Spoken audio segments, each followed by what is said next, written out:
గురుగారు, పాముకి ముంగిస శత్రువు, అలాగే కుక్కకి పిల్లి శత్రువు. ఈ మాటలతో మానవ సంబంధాలను కూడా పోలుస్తూ ఉంటారు కదా, ఇది సబబేనా? ఉపమానాలు అనేకం. ఎలాగంటే వర్షం కురుస్తుంది. ఒకే వర్గానికి చెందిన రెండు జంతువులు, గొర్రె మేక. వర్షం కురుస్తుంది, గొర్రెకు మరణం, పరిగెడుతుంది, ఉండదు.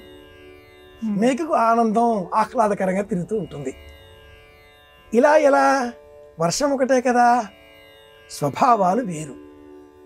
అన్నదమ్ములు ఒకే ఇంట్లో ఉంటారు, ఒకే తల్లిదండ్రుల చేత పాలింపబడి ఉంటారు, ఒకే భోజనం చిన్ననాటి కాలంలో చేసే ఉంటారు. అయినా కూడా ఒకే దేహంలో ఉండే ఒకే చేతికి సంబంధించిన 4 వేళ్ళు 5 వేళ్ళు సమానంగా ఎలా ఉండవో, అన్నదమ్ములు అంతే. తండ్రి కొడుకులు, సూర్యుడు శని, ఒకరంటే ఒకరికి ఆగ్రహం, భగ్గుమంటుంది మంట. ఇలా ఎందుకు? జ్యోతిషం ఈ విషయంలో సమాధానం చెబుతుంది. వారి వారి స్వభావాలు అంటుంది.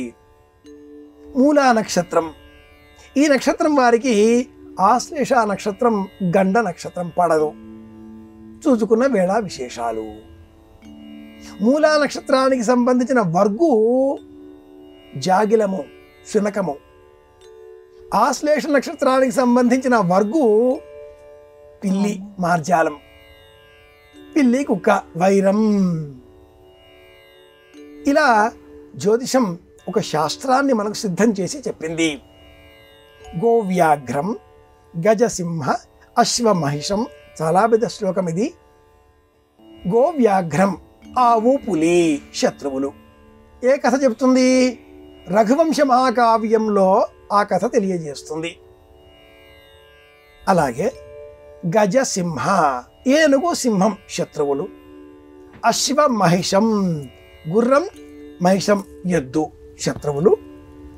ఇలా వైరవర్గాలను చెప్పడంలో మనుష్యులలో ఉండే ఆ స్వభావాలు, వీటిని ప్రధానంగా తీసుకోవాలి. స్వభావాలు వేరే. ఆశ్లేష, మఘ, ఈ రెండు కూడా పిల్లి, ఎలుక పక్క పక్కనే ఉంటాయి వైరవర్గాలు.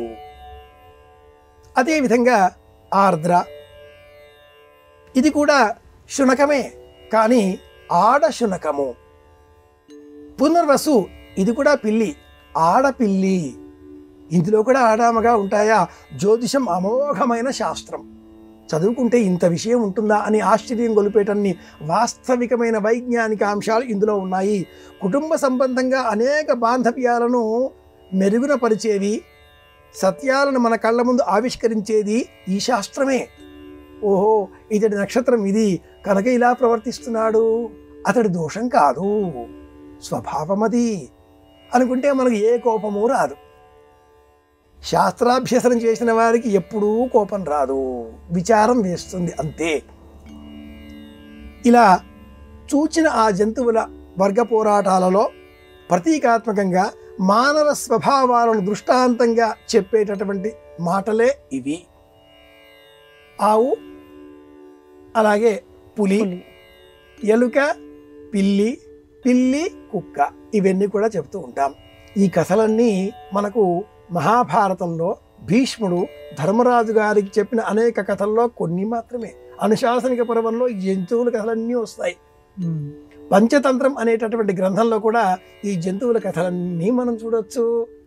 అంత ఎందుకు, ఈ జంతువుల స్వభావాలు కల వారందరూ కూడా చుట్టూ మానవ లోకంలో మనకు కనిపించరా? అంతటా ఉంటారు. తెలుసుకుంటే కోపం రాదు. ఈ వ్యక్తి ఎందుకు ఇలా ప్రవర్తిస్తున్నాడు? డబ్బు కోసం, పదవి కోసం, అధికారం కోసం, అహం కోసం, నేను అని చెప్పుకోవడం కోసం. చెప్పుకొని ఇంతకంటే వేదాంతం ఇంకేదైనా ఉంటుందా? ఇలా అందించే కథనాలే తెలుగువారి ఈ మాటలు. ఇది విశేషం.